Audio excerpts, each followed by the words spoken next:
안녕하세요. 테이버입니다. 자, 5월 27일 개장 전 태피셜 시작해 보겠습니다. 어제 한국 시장은 횡보로 마감을 했죠. 요즘 꽤나 힘이 빠진 시장이기 때문에 요것저것 지표만 좀 잘 살펴봐도 시장 분위기를 조금은 확인할 수 있는 요런 기간이지 않나라고 생각이 됩니다. 어떻게 보면은 좀 뻔한 시장으로도 볼 수 있는데요. 어제 미국 시장과 전 세계에서는 어떤 일이 있었는지 하나씩 살펴보도록 하겠습니다. 자, S&P에서 이런 거를 발표했어요. 스탠다드 앤 푸어스인데 여기에서 라이징 스타가 꽤나 늘어나고 있고 타락천사, 펄른 엔젤이 지속적으로 감소하고 있다라는 얘기를 하는데 무슨 소리냐? 라이징 스타는 우리가 신용 등급에서 신용 등급도 투기 등급이 있고 투자 등급이 있어요. 자, 투자에서 투기로 떨어졌다 그러면은 타락천사, 투기에서 투자로 올라왔다 그러면 라이징 스타라고 이야기를 하는 게 일단은 그 재무가 개선이 되고 뭔가 신용도가 회복이 된다라는 거는 그만큼 기업의 이익이 증가하고 있고 안정적인 상황이다라고도 볼 수 있겠죠. 신용도가 올라간다라는 거니까요. 그만큼 보복 소비와 인플레이션이 기업의 그 실적에 아주 영향을 미치고 있다. 그래서 일단은 중소규모의 기업이라고 할지라도 아무래도 이런 기업들이 조금 좋은 분위기를 만들어가고 있다라는 것을 확인할 수 있을 것 같아요. 자, 그런데 어제는 반면에 빅테크는 상당히 안 좋은 모습이었습니다. 뭐 월마트 아니면 P&G, 펩시코 아니면은 뭐 아마존, 페이스북, 마이크로소프트, 애플 이런 기업들이 대부분 그냥 제자리 혹은 하락하는 모습을 보였습니다. 다만 테슬라는 2% 넘게 상승을 하긴 했는데요. 이게 지금 그 아마존에서는 이런 뉴스도 나왔습니다. MGM 스튜디오를 84억 5천만 달러에 인수하는 걸로 합의를 했다라고 하는데요. 그 84억 5천만 달러면은 대충 요 정도 곱해보면은 이게 9조 2천억이죠. 어마어마한 돈입니다. 말 그대로 10조 원 가까이 돈을 들여가지고 MGM 스튜디오를 인수를 했다. 왜냐? OTT 서비스를 하고 있죠. 아마존 프라임 비디오가 이미 있는 상황에서 콘텐츠의 양적 팽착, 말 그대로 뭐 디즈니의 마블 시리즈라든지 아니면은 뭔가 그 HBO에 있는 그런 그 AT&T죠. HBO에 있는 그런 뭐 그 DC 이런 그 캐릭터성 고유의 IP에 대항하기 위해서 혹은 넷플릭스 오리지널 시리즈에 대항하기 위해서 MGM 스튜디오를 인수를 했다. 그러면서 어마어마한 돈을 들였다라고 보시면 될 것 같아요. 과거 미국의 영화사도 뭔가 이렇게 그 콘텐츠 IP를 서로 이제 거래를 하는 경우가 되게 많았고 인수합병도 되게 많이 발생을 했었는데 영화계의 인수합병보다는 OTT 업계는 전 세계를 상대로 구독 서비스를 진행하고 있다 보니까 훨씬 더 돈 사이즈가 크죠. 영화는 뭐 1년에 서너 편 나오는데 OTT는 매일 뭐 신작이 나오고 있다 보니까 이런 상황에서 콘텐츠 전쟁 혹은 스튜디오를 인수하기 위해서 뭔가 양질의 콘텐츠를 갖고 있는 이런 기업들과의 합종 연행이 심각해질 것이다라는 분석도 나왔습니다. 요것에 대해서 국내도 이제 K 콘텐츠라고 하죠. K를 정말 싫어하긴 하는데 K 콘텐츠라는 요런 것들이 분명히 우리나라도 강점이 있기 때문에 외국 자본의 투자가 꾸준히 이어질 수 있다라는 점을 좀 확인해 주셨으면 좋겠고 여기에서도 그 아마존 혹은 뭐 넷플릭스 이렇게 미국의 기업들과 중국의 많은 뭐 아이치 요런 기업들이 있습니다. 요런 애들이 또 쩐의 전쟁을 하고 있다라는 점도 참고해 주셨으면 좋겠습니다. 자, 그래서 지수 같은 경우에는 다우존스는 잘 가다가 무너졌어요. 자빠졌어요. 그러면서 0.03% 제자리 걸음을 했지만 나스닥은 0.6% 정도 상승을 했고요. 아까 말씀드렸다시피 라이징 스타가 늘어나고 있다. 중소규모의 기업들이 오히려 신용도 회복, 뭔가 실적 개선이 훨씬 더 잘 되고 있다라고 하면서 러셀 2000은 2%가량 큰 폭으로 상승을 했습니다. 자, 그런데 작년 기준으로는 코스닥과 러셀 2000의 방향성이 꽤나 매치가 많이 됐었어요. 그러면서 코스피는 이제 나스닥화 되어가고 있다. 코스닥은 러셀 2000과 비슷하다라는 의견이 많았었는데 요거 같은 경우에는 코스닥의 반등도 조금은 기대해볼 만하지 않나라는 생각도 듭니다. 자, 다음으로는 이제 국제유가는 거의 뭐 제자리 걸음을 했고요. 그 다음에 골드 같은 경우에도 제자리 걸음을 했습니다. 10년물 국채금리는 소폭 상승을 하긴 했지만 1.57이에요. 상당히 지금 많이 그 채권 매수가 강했기 때문에 상당히 금리가 10년물 국채 금리가 국채 수익률이 많이 떨어져 있는 상황입니다. 그래서 이 정도도 뭐 그냥 뭐 거의 변동 없는 걸로 보셔야 될 것 같습니다. 반면에 이제 미국 달러 지수 선물은 이게 계속 90을 전후로 거의 뭐 진자 운동을 하고 있다라고 보시면 될 것 같아요. 도깨비도 아니고 아찔한 진자 운동이 달러 지수에서 발생하고 있습니다. 근데 이런 상황에서 이제 그 외환 시장을 살펴보면은 일단은 이제 유로화가 달러 대비 약세였고요. 파운드화도 달러 대비 약세였고요. 엔화가 달러 대비 약세였고요. 스위스 프랑도 달러 대비 약세였습니다. 그래서 달러 지수가 올랐구나 라고 생각하실 수 있지만 원화는 달러 대비 0.54% 강세였고요. 거기다가 위안화도 달러 대비 0.29% 강세였습니다. 자, 반대로 해석해 보면은 달러 강세, 원화와 위안화는 초강세. 그 중에서도 오늘 하루, 어제 하루 보면은 원화가 초초 강세를 보이면서 유로화 대비 1%나 강세를 보였습니다. 자, 엔화 대비도 10.2까지도 떨어지면서 거의 뭐 0.85% 강세를 보이는 그런 날이었다라고 보실 수 있을 것 같습니다. 자, 그러면서 요런 내용에 대해서 이제 위안화가 2분기 말, 즉 이제 6월 말 정도면은 6.35위안까지도 떨어질 수 있다. 즉 위안화가 계속 강세로 갈 수 있다라는 요런 의견이 나오고 있는 상황인데요. 어떻게 보면 위안화 원화가 지금 동조 현상을 보인다. 그러면 원화가 강세로 갈 수 있다. 그럼 외국인이 원화를 살 수도 있겠다. 외국인이 코스피를 살 수도 있겠다로 연결이 될 수도 있습니다. 자, 그렇다면 글로벌 투자자가 왜 한국과 중국을 같은 시각에서 보냐라는 것도 좀 보셔야 될 것 같은데요. 자, 미국과 유럽에 수출을 많이 하는 국가는 한국과 미국, 그리고 일본과 그 대만이 있습니다. 다만 일본은 조금 독특한 성향이기 때문에 일본은 좀 빼시고 대만과 한국과 중국이 같은 방향성을 보일 수도 있습니다. 그래서 대만을 찾아봤더니 대만도 최근에 대만의 신타이라고 하는 요게 엄청나게 지금 강세를 보이고 있다라는 걸 확인할 수 있는데요. 자, 그렇다 그러면은 지금 한국과 대만, 중국의 환율이 점점 강해지고 있다. 외국인 투자자들이 지금 아시아 시장에 대해서 다시 한번 투자를 할까라는 고민을 할 수도 있다라는 걸로 볼 수 있을 것 같아요. 왜냐하면은 위안화 강세가 뻔하게 보이고 원화 강세가 뻔하게 보이면은 일단 삼성전자를 사놓고 삼성전자가 그대로 8만 원이라고 하더라도 환율이 5% 올라가면은 5%를 먹고 나가는 거죠. 그렇게 되면은 이분들은 환차익도 바랄 수 있기 때문에 외국인의 매수도 이제 들어올 수도 있다라는 점을 조금 확인해 주셨으면 좋겠습니다. 자, 다음으로는 원자재 시장입니다. 원자재 시장 같은 경우에는 국제 유가가 조금 빨개요. 올라갔고 그 다음에는 이제 런던 금속도 메탈 익스체인지에서도 계속 좀 빨개요. 이거는 뭐 거의 다 올랐다고 보실 수 있고. 거기다가 미국에서는 곡물가가 횡보를 보였습니다. 그러면서 어떻게 보면 소폭 상승을 했다라고 볼 수 있을 것 같습니다. 거기다가 원목과 철광석은 소폭 하락을 하긴 했는데 이쪽은 좀 버블이 좀 심하다라는 의견이 많은데 여기에 대해서 중국 정부가 지지난주부터 계속 이야기를 하고 있죠. 원자재에 대해서 혹은 암호화폐에 대해서 관리를 하겠다라고 밝혔습니다. 원자재 시장 같은 경우에는 지금의 가격이 투기로 오른 것이냐 수급 불균형으로 오른 것이냐 이런 것들을 좀 많이 살펴보고 있는 상황입니다. 자, 이런 상황에서 투기에서 올랐다면은 정부가 개입하면 떨어지겠죠. 근데 이거 개입을 어떤 식으로 할 거냐라고 생각을 해보시면 선물 시장에는 내가 증거금을 대고 그 가격 트레이드를 할 수 있습니다. 즉 증거금이 내가 100만 원이 있어야지 한 계약을 할 수 있다 그러면은 내가 10계약을 하려면은 1000만 원이 있어야 돼요. 그래야지 내가 매수를 할 수 있고 거기서부터 돈이 오르고 내리는 거를 볼 수 있습니다. 뭐 예를 들어서 나스닥 같은 경우에는 한 계약에 증거금이 1,500만 원이 필요해요. 10계약을 하려고 그러면은 증거금만 1억 5천이 필요하다는 소리고 그래서 선물 시장에서는 기관 투자자나 큰손 투자자들이 많이 논다라고 생각하실 수 있는데 실제로 작년에 금이 막 올라서 2,000달러 갈 때도 미국에서 이런 정책이 나왔습니다. 금을 선물 거래하기 위한 증거금을 상향하겠다. 자, 말 그대로 거래하지 말란 거리죠. 거래량을 줄이겠다라는 겁니다. 이게 이번에는 중국에서 원자재 선물 시장에서 이런 것들이 발생을 하고 있고 그러다 보니까 조금 원자재의 거래량이 감소될 수 있고 그렇게 되면은 버블이 좀 꺼질 수 있다라는 게 이제 지금의 조치와 앞으로의 예상으로 볼 수 있는데 이렇게 되면 향후 원자재 가격이 어떻게 움직일지 말 그대로 이제 거래를 하기 위한 돈이 더 필요하기 때문에 이게 레버리지를 많이 써야 되고 그런 상황에서는 수익률이 조금 떨어질 수 있죠. 기대 수익률이 떨어진다는 소리는 다른 데서 오히려 단타 치고 노는 게 더 이득일 수 있기 때문에 이런 조치를 했다라는 점은 향후 원자재가 어떤 식으로 갈지 좀 보셔야 된다라고 말씀을 드리고 싶습니다. 하지만 뭐 중국에서 뭐 비트코인을 뭐 때리니 어쩌니 저쩌니 이렇게 해도 일단 오늘은 가상자산 시장이 대부분 올랐어요. 뭐 주간으로 본다 그러면은 0.01% 요거 말고요. 뭐 3.3% 마이너스 그다음에 4.5% 마이너스 오히려 플러스 8% 플러스 5% 이런 경우도 있습니다.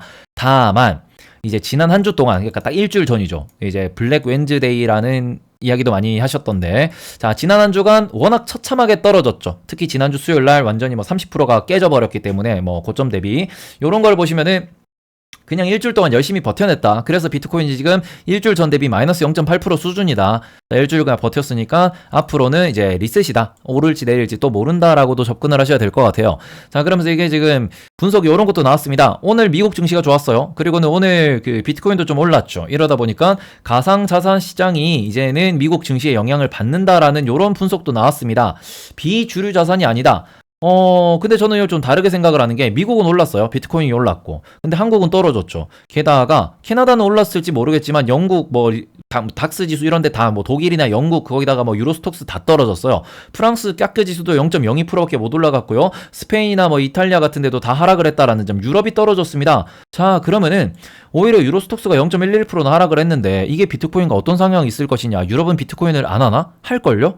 그런 상황을 놓고 보자 그러면은 어차피 글로벌 자산 시장이 뭐 방향성이 지금 없는 상황입니다. 다들 비싸고 이게 다들 버블이다라고 걱정을 하고 있는 이런 상황이기 때문에 결국에는 미국 시장에서 그냥 조회수 얻으려고 이렇게 조금 짜맞추기식 분석을 한 거지 않나라는 생각이 들긴 합니다. 뭐 가령 예를 들어서 페이팔과 테슬라가 비트코인이 오르면은 얘들이 오른다더라. 그건 인정합니다. 그 기업들은 실제로 비트코인에 투자를 했으니까요. 근데 그 외에는 별 연관성은 아직까지는 없다라고 생각이 들어요. 물론 자산시장의 ETF로서 편입이 되고 있는 것은 분명합니다. 하지만 이것은 캐나다 ETF에 편입이 된 거지 우리나라 미국 ETF에 편입이 된 건 아니거든요. 자, 이런 것들을 보시면은 앞으로 증시가 상승한다고 가상자산 시장이 무조건 상승하냐? 그것도 아닙니다. 자, 그러니까 되게 신중하게 가상자산 시장에 대해서 투자 의견을 가져가셨으면 좋겠고 CBDC라는 테마가 워낙 좀 강하게 지금 유지가 될 것 같기 때문에 미국에서 실제로 CBDC에 대한 논의를 한다고 밝혔죠, 페드에서. 자, 그러면은 오히려 CBDC 테마주들이 좀 더 강할 수도 있다라는 점, 등락이 있을 수 있다라는 점 확인해 주셨으면 좋겠습니다. 자, 다음으로는 미국에서 이런 얘기가 나왔어요. 부동산 가격이 워낙 오르고 있기 때문에 4,200달러 하던 워싱턴 인근 집이 이제는 4,800달러. 그래서 제가 계산을 때려봤습니다. 4,200달러면 얼마냐? 월세가 450만 원.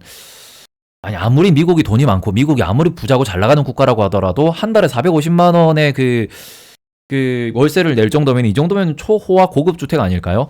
요게 지금 4,800달러, 즉 550만 원 수준으로 상승을 했다. 100만 원이 뛰었다. 그죠? 아주 이거는 되게 부담스러운 상황은 맞습니다. 다만 저런 집에 사시는 분들이 돈 걱정은 안 할 것 같고 아무래도 수요와 공급이 지금 불균형이 이루어지고 있다라는 거를 의미하고 있는 것 같은데 뭐 어쨌거나 부동산 가격이 오르고 있다라는 것은 서민 경제에 실제로 문제가 생기는 거고 이걸로 인해서 2008년도에 금융위기 버블 사태가 한번 터졌었기 때문에 미국에서 중앙은행 혹은 뭔가 미국의 재무부에서 미국 부동산에 대해서 한마디 하지 않을까라는 생각이 좀 들기는 합니다. 자, 다음으로는 바이든 대통령이 이런 얘기를 했습니다. 어제는 파우치 소장이 코로나19에 대해서 이게 자연 발생이 아닐 수 있다라는 의견을 밝혔고요. 거기에 의해서 바이든 대통령이 90일 안에 야, 이거 진짜로 어디서 온 거냐? 라고 좀 밝혀내라라고 지시를 했습니다. 자, 이게 어떻게 보면 중국을 때리기 위한 또 하나의 수단이지 않나. 뭐 대부분이 예상은 이렇게 하고 있습니다. 뭐 중국에서 실제로 이런 걸 연구를 했던 그런 기록이 있고 연구를 하다가 유출이 됐을 것 같다. 중국에서 그런 게 관리가 철저하지 않았을 거기 때문에 뭐 그랬을 수 있는데 지금 뭐 WHO에서는 그거에 대해서 확실히 밝혀주지 않고 있으니 아무래도 중국 돈을 받는 WHO 대비 미국에서는 직접 조사를 해야 될 것 같다라는 의견으로 좀 보입니다. 다만 미국과 중국이 이런 데서 좀 싸우고 있는 이런 상황에서 자, 중국이 남미에 엄청나게 투자하고 있다. 이 중국 같은 경우에는 동남아시아나 아프리카, 거기다가 남미, 중동 이런 데다가 엄청난 돈을 쏟아붓고 있습니다. 왜냐? 이런 동네는 미국에서는 지원하기가 솔직히 좀 부담스러운 국가가 맞죠. 하지만 이런 데를 무시할 수 있냐? 무시하기에는 이 동네에서 나는 이제 천연 자원들이라든지 이 동네에서 많은 뭐 고무, 철광석, 구리, 이런 니켈 이런 것들이 엄청나게 많이 납니다. 그러다 보니까 버리기도 애매한 지역이에요. 근데 여기서 중국 같은 경우에는 직접 사람을 보내고 직접 이제 돈을 투자를 하면서 그 동네에 인프라를 깔아주고 직접 건물을 올려주고 사람이 가서 경제활동을 하게 이렇게 만들어주고 있습니다. 이러다 보니까 이게 좀 장기화된다 그러면은 중국을 따라서 미국과 거리를 두는 나라가 점점 늘어날 거고 중국은 이런 많은 국가들의 연합을 하면서 오히려 미국과 싸울 수 있는 힘을 얻을 수도 있다. 이런 분석이 나오고 있기 때문에 결국에는 이제 미국 입장에서도 지원을 하면은 그 나라들 제3국만 좋아지게 되는 것이고 달러 가치가 떨어지게 된다라는 것도 조금 우려하고 있는 상황일 수 있습니다. 자, 이런 아이러니 상황에서 중국이 어떻게 보면은 위안화가 최근에 강세로 꾸준히 가고 있는 모습이 이게 미국에 있는 월스트리트 혹은 미국에 있는 그런 좀 높으신 분들, 똑똑한 분들의 아주 고도의 전략일 수도 있다라는 생각이 조금 들기는 해요. 그렇기 때문에 이게 어떻게 해석을 해야 될지 상당히 복잡한 상황이다로 보셔야 될 것 같습니다. 뭐 위안화가 점점 강세라는 거는 미국에게 그러니까 중국이 해외로 진출하면서 뭔가 달러를 기반으로 뭔가 이렇게 여러 가지 일을 할 겁니다. 기축통화가 달러기 때문에. 그러면서 레버리지를 일으키는 게 지금은 안정적으로 보일 수 있겠으나 미국의 금리가 올라가면 그때 중국이 또 터져나간다라는 그런 공포가 다가올 수 있기 때문에 이 점은 정말 우리가 복잡하고 아주 심도 있고 깊게 생각을 해보셔야 될 것 같습니다. 자, 다음으로는 자, 블랙록에서 이런 얘기를 했습니다. 인플레이션을 두려워하다가 진짜 위험 요소를 놓친다. 제가 계속 말씀드리고 있는 맨날 헤드라인 이거죠. 미국과 중국이 뭐라 하고 있다. 미국과 러시아가 뭐라 하고 있다. 자, 이런 상황에서 전 세계는 지금 미국과 중국을 중심으로 양분되고 있습니다. 미국과 중국도 이걸 향해서 나아가고 있는 상황인데, 여기에서 미국에서도 지금 뭐 민주당과 공화당이 엔간해서는 서로 뭐 오케이 안 합니다. 하지만 이런 상황, 중국을 때리는 상황은 둘 다 때립시다 라고 이제 악수를 하고 있는 상황이다 보니까 지금 많은 그 투자자들이 인플레이션 혹은 금리 인상에 대해서 되게 우려를 걱정을 하고 있지만, 자산 시장에 아주 큰 문제점이 될 수 있는 게 미국과 중국의 무역 분쟁이 될 수도 있다라는 이런 이야기를 하고 있는 겁니다. 특히 한국 같은 경우에는 사드 사태 때 혹은 미중 한일 무역 분쟁 때 우리나라 코스피가 들썩들썩했던 경험이 있습니다. 그래서 좀 등골이 서늘해지는 이런 소식이지 않나라는 생각도 들고, 이럴 때는 현금을 많이 보유하셔야 된다라고 다시 한번 말씀드리도록 하겠습니다. 자, 다음으로는 IPTV 가입자가 76만 명이 늘어나는 동안 유선 방송에서는 14만 명이 빠졌다라는 이런 소식이 나왔습니다. 즉 말 그대로 이게 어떻게 보면 2020년도 동안 코로나 팬데믹으로 집에 있는 시간이 늘어나면서 IPTV는 많이 가입을 했습니다. 왜냐? OTT와 손을 잡고 있거든요. 대신에 유선방송은 이제 끊었다라는 거죠. 어떻게 보면 이거는 당연한 시대적 흐름이기 때문에 투자 역시 이런 데 맞춰서 하셔야 됩니다. 자, 이것에 대해서 뭐 다시 한번 우리가 곰곰이 생각을 해보셨으면 좋겠고, 최근에 SBS가 꽤나 많이 오른 것을 보고는 많은 분들이 질문을 주셨죠. SBS 더 갈 수 있냐?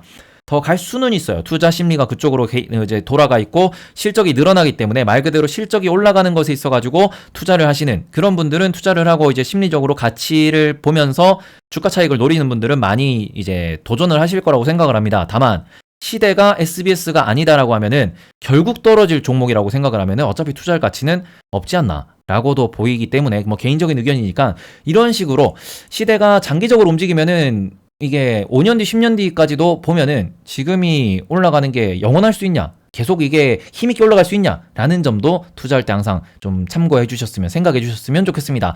자, 다음으로는 초거대 AI라는 단어가 이제 최근에 LG라든지 네이버라든지 이런 데서 뭐 몇 조를 투자한다, 몇 천억을 투자한다라고 하면서 많이 회자되고 있습니다. 많이 언급되고 있는데, 아주 걱정되는 거는 이게 지금 이미 2019년도에 일론 머스크가 주장을 했고 2020년도에는 이미 테슬라에서 이런 것을 하고 있습니다. 초거대 데이터를 만들어 이제 수집을 하고 그걸로 일상적인 AI를 개발하고 있다. 알파고는 이미 이것을 뛰어넘어서 양자 컴퓨팅을 하고 있는 상황이죠. 근데 여기서 한국은 이제서야 뭐 네이버가 1,000억을 한답니다. 이게 진짜 우리나라가 이제는 AI를 이끌 수 있겠냐 라는 생각이기 때문에 어떻게 보면은 좀 씁쓸한 상황이다 라고 생각이 되고, 우리는 좀 더 냉정한 시선으로 이게 이제 우리나라의 기술 수준과 미국의 기술 수준 뭐 이런 거를 뭐 중국의 기술 수준을 냉정하게 비교를 하면서 투자를 하셔야 된다 라는 생각입니다. 자, 다음으로는 구본준의 LX홀딩스가 오늘 상장된다. 자, 드디어 LG와 LX가 분할 상장이 됩니다. 실리콘웍스라는 기업이 LX에 속해 있죠. 근데 여기가 상당히 좋은 흐름을 보여주고 있는 상황입니다. 앞으로도 좋을 거라고 생각을 해요. 그래서 LX에 대한 투자자들의 관심이 높을 거다라고 생각이 되는데, 다만 여기는 목적이 지주회사입니다. 지주회사는 이제 LX라는 브랜드를 팔고 그걸 통해서 배당금을 받고 상표권을 받고 그리고 다른 이제 계열회사의 관리비를 징수를 하면서 운영비를 진수를 하면서 그걸 다시 배당으로 뿌리는 회사입니다. 자, 그러면은 여기도 냉정하게 쳐다보셔야죠. 예를 들어서 LX가 배당률이 1%다. 투자할 가치가 없습니다. 3%다. 그러면 냉정하게 같은 3% 정도 수준을 주는 다른 지주회사들과 비교를 하면서, 그리고는 이제 들고 있는 현금에 대해서 들고 있는 현금 자산이 얼마나 되느냐에 따라서 이 기업이 앞으로 어떤 투자를 할 수 있을지도 냉정하게 보면서 이제 배당률도 보면서 투자하셨으면 좋겠습니다. 자, 그래서 이거는 LX는 조금 초기에 들어가는 거는 뭔가 투자 목적이 없는 투자라고 생각이 돼서 그냥 단기적인 시각으로만 접근하셨으면 좋겠고요. 자, 다음으로는 중흥건설이 대우건설을 인수를 한다라고 밝혔습니다. 자, 그런데 대우건설 M&A 이슈가 꽤나 오랫동안 있었어요. 이제 시장에서는 작년 10월, 11월부터 얘기가 꾸준히 제기가 됐었던 건데, 어떻게 보면은 건설회사들이 대부분 현금을 많이 보유하고 있어요. 뭐 예를 들어서 저기 호방건설 같은 경우도 이번에 대한전선을 바로 인수를 했죠. 돈이 상당히 많고 그 번 돈으로 뭐든 M&A를 해서 기업을 건설 단일해서 종합적인 뭔가 뭐 좀 건설 중장비 기계 이런 것도 다 해서 이제 현금을 창출할 수 있는 능력을 키우기 위해서 여러 가지 도전을 하고 있는 곳이다라고 보실 수 있는데, 1.5조 수준입니다. 대우건설이 지금 현재 좀 논의되는 가격이 이 정도면은 충분히 뭐 중흥건설이 됐든 뭐 중흥 S클래스라는 아파트 브랜드가 있죠. 아니면은 뭐 호방건설은 뭐 본인들이 잘하고 있으니까 뭐 이런 여러 기업들이 욕심만 낸다 그러면은 충분히 M&A를 할 수 있다. 그리고 M&A 불이 붙으면은 가격도 올라갈 수 있다라는 점 확인을 해주셨으면 좋겠습니다. 자, 다음으로는 어제자 주요 공시입니다. 어제 이제 뭐 공시는 별다르게 없어가지고 이런 거 좀 말씀을 드리고 싶어서 가져왔는데, 특허권을 취득하는 경우가 이렇게 자율 공시로 나옵니다. 자율 공시는 공시를 안 해도 돼요. 다만 이게 단타를 좀 도전해보고 싶으신 분들이 많으신 것 같아서 단타에서 이런 걸 확인하시면 이게 단타 재료로도 사용할 수 있습니다. 내가 올라가는 친구들을 보고 그냥 따라갔다가 물려서 이게 손실이 났다 이런 도전을 하는 것보다는 내가 이런 걸 살짝 살펴보다가 잠깐만 이거 뭐 나왔네, 한번 10주만 사볼까? 요런 것들 이제 시간에 따라서 이렇게 확인을 하다가 공시가 떴구나, 바로 그냥 시장가로 10주만 사보자 하면서 몇 번 도전을 해보시면서 요런 것들이 어떻게 움직이는지 이렇게 관찰을 한번 해보시는 것도 꽤나, 손절 익절 라인 딱 정해놓고 뭐 손절 1% 익절 뭐 2% 딱 정해놓고 한번 도전해보시면은 이게 돈이 되는지 안 되는지도, 본인 성향이 맞는지 내가 보는 시야가 맞는지 안 맞는지도 조금은 테스트를 해볼 수 있기 때문에, 다양한 도구, 다양한 뭔가 이런 투자 지표를 통해서 한 번씩 본인만의 또 투자 철학을 만들어 보시는 게 어떨까라는 생각입니다. 뭐 큰 돈을 들어가면은 실패할 확률이 높겠지만 소액은 충분히 성공할 수 있기 때문에 이런 거 한번 뭐 재밌을 것 같아서 말씀을 드리고요. 다음으로는 디자인이라는 기업이 이번에도 일회용 마스크 32억 원 계약 해지 공시가 나왔습니다. 최근에 이 기업이 300억 규모 계약 해지 공시도 나왔기 때문에 어떻게 보면은 공시 플레이를 한다라고 볼 수 있습니다. 이게 트렌드니까 이걸 뉴스를 내고 수입이 좀 수급이 들어오나? 사람들이 주식을 사네? 그러면 내가 뒤에서 주식을 던져야지. 네. 요렇게 조금 좀 잘못된 플레이를, 잘못된 혹은 뭐 이게 좀 비도덕적인 요런 경우도 많습니다. 실제로. 그렇기 때문에 요런 것에 속지 않았으면 좋겠다라는 생각이고요. 자, 마지막으로는 버려지던 이산화탄소, 이산화탄소가 가장 큰 문제죠. 이거는 돈까지 내야 돼요. 이제는 완전 오염물질로 취급받고 있는데, 요걸 통해 가지고 나프타를 만들어냈다, 이제 휘발유의 원료를 만들어냈다라고 보시면 됩니다. 이게 불가능한 얘기는 아닌 게, 이산화탄소는 CO2입니다. 그리고 나프타 역시 탄소사슬, C가 있으면 돼요. 탄소사슬 C. 그렇기 때문에 우리가 뭔가 빵 자체도 이게 어떻게 보면 C가 만들어진 거고, 우리가 먹는 탄수화물도 C로 이루어진 건데, 요런 것들이 유기화학이라고 부르는 겁니다. 그리고 유기화학에서는 이런저런 과정을 통하면은 뭐 높은 에너지가 됐든 뭐 아니면 여러 가지 뭐 공적을 통해 가지고 실제로 CO2를 나프타로 보내는 거는, 이렇게 취한하는 거는 충분히 가능해요. 이게 효율이 얼마나 되고 가성비가 얼마나 나오느냐를 꾸준히 이제 연구를 하면서 상용화 과정까지 이제 도달해야 되는 건데, 최근 나프타 이런 거 이제 CO2 치환에 대해서, CO2 농축에 대해서 조금은 기술적인 혹은 뭔가 가성비적인 진척이 있다라는 보고서가 많이 나오고 있는 상황입니다. 자, 여기에서는 우리가 좀 주목해야 되는 게, 결과적으로는 탄소 중립을 외치고 있는 것도 맞고, 탄소 중립 위해서는 여러 가지 기술이 필요합니다. 여기서 좀 우리가 좀 도전하고 있는 기술 분야가 태양전지나 아니면 CO2 농축, 아니면 핵융합을 하면은 오히려 이거는 방사능도 유출량이 적다라고 이야기를 하고 있기 때문에, 이런 것들을 차세대 에너지, 그러니까 우리가 2050년, 2100년도에는 이런 걸 많이 쓸 거다라고 생각할 수 있는데, 요거를 우리나라에서 기술 수준이 상당히 높다라는 평가를 받고 있습니다. 자, 그런 상황이다 보니까 앞으로도 한국이 이런 데서 좀 기술에 있어서 원천 기술이라든지 아니면 기술의 리더십을 좀 가지면서 요런 것들이 이제 전 세계로 좀 뻗어나가는, 요런, 어차피 우리나라 진짜 똑똑하거든요. 자, 그렇기 때문에 요런 것들이 좀 성공을 한다 그러면은 우리도 투자할 곳이 많아지지 않을까라는 생각으로 이런 거 연구하시는 분들 정말 힘내셨으면 좋겠습니다. 저는 연구를 하다가 뛰쳐나와서 이렇게 지금 유튜브를 하고 아프리카 TV 방송을 하고 있지만, 저보다 똑똑한 형들이 잘할 거라고 생각을 합니다. 자, 그래서 요런 것들 우리나라가 지금 최근 좀 명석한 두뇌를 이용해서 많은 좀 그 기술적인 발전을 이뤄내고 있다 정도로 해석해 주셨으면 좋겠고, 어차피 지금은 투자할 곳이 없으니까 그냥 앞으로는 이런 사회가 열리겠구나 정도로만 생각해 주셨으면 좋겠습니다. 자, 그래서 오늘의 대피셜은 여기까지입니다. 자, 오늘이 원달러 환율이 상당히 좋은 분위기입니다. 거기에다가 오늘은 MSCI 지수 편출입 이슈로 인해서 거래량이 조금 터질 수도 있는 상황이죠. 자, 그렇기 때문에 코스피 같은 경우에는 또 MSCI 지수 편출입 이슈 같은 것도 있고, 최근에 뭐 약간 또 높기도 하고 공매도도 좀 많이 누르고 있고, 이러다 보니까 코스피는 이제 큰 폭으로 상승할 수 있냐, 그거는 조금 물음표일 수 있어요. 노잼일 수 있어요. 다만 코스닥 같은 경우에는 러셀 2000도 많이 올랐고, 최근에 지수도 많이 떨어지는 상황이고, 거기다가 최근에 많이 못 갔죠.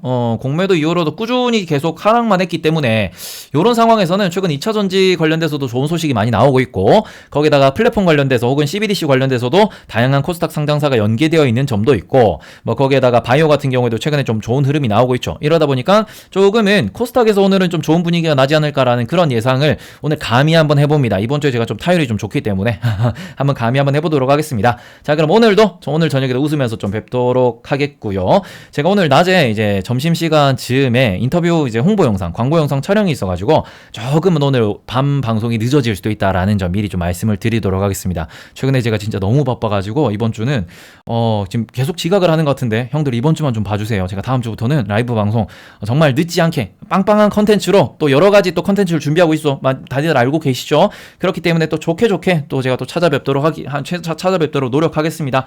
아무튼 긴 글 읽어주셔서 감사하고 들어주셔서 감사합니다. 오늘도 건강하고 평안하게 보내시고 저녁에 뵙도록 하겠습니다. 여러분 모두 감사합니다.